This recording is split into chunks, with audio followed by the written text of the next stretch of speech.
দিলে কি দয়া হয় না, তোমার দিলে কি দয়া হয় না, বাংলাদেশে প্রতি তোমার দিলে কি দয়া হয় না, দিলে কি দয়া হয় না।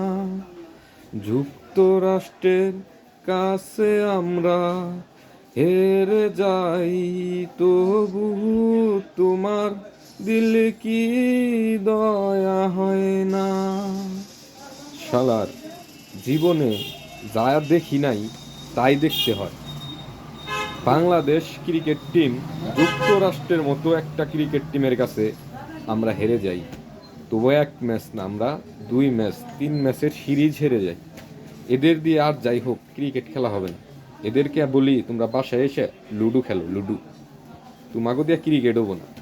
আর এই যে যারা চকে পাতারে রিক্সা চালায়, ভ্যান চালায়, গরিব মানুষ আমরা সবাই, আমাদের মন নিয়ে তোমরা সিনিমিনি খেলো। এই সিনিমিনি খেলা বাদ দিয়ে দেও। ক্রিকেট বিশ্বকাপ না খেলেই বাংলাদেশ আসো, আইসা লুডো খেলো, বুঝছো? লুডো খেলো আইসা, ঠিক আছে? দেখো মানুষ, গরিব মানুষ রোদে বৃষ্টিতে ভিজা কি কি করে। একটা বেকার ছেলে চাকরির জন্য কতবার ইন্টারভিউ দেয়, তারপরও চাকরি পায় না। আর তোমরা আরামে এসে বৈশা বৈশা ক্রিকেট খেলো। খেলাধুলাও কষ্ট ঠিক আছে, কিন্তু খেলে না কি করলা? খালি হাইরাই যাও, মনে মনে খালি কষ্ট।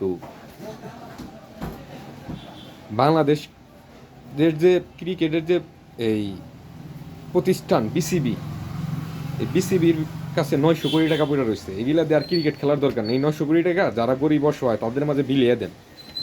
আর আপনারা যারা ভোট কর্তারা আছেন না, তারাও একটু দাঁড়ে দাঁড়ে ঘুরে দেখেন জীবনটা কত কষ্টের। ঠিক আছে, বৈশা বৈশা নেক্সট ওয়ার্ল্ড কাপের প্রস্তুতি নিতেছি। নেক্সট ওয়ার্ল্ড কাপ খেলুম আমরা, নেক্সট ওয়ার্ল্ড কাপ চ্যাম্পিয়ন। এগুলা বাদ দেন, আপনারা নেক্সট ওয়ার্ল্ড কাপ কেন? আমার মনে হয় না মানে পৃথিবীর ইতিহাসে কোনদিন চ্যাম্পিয়ন হইতে পারবেন।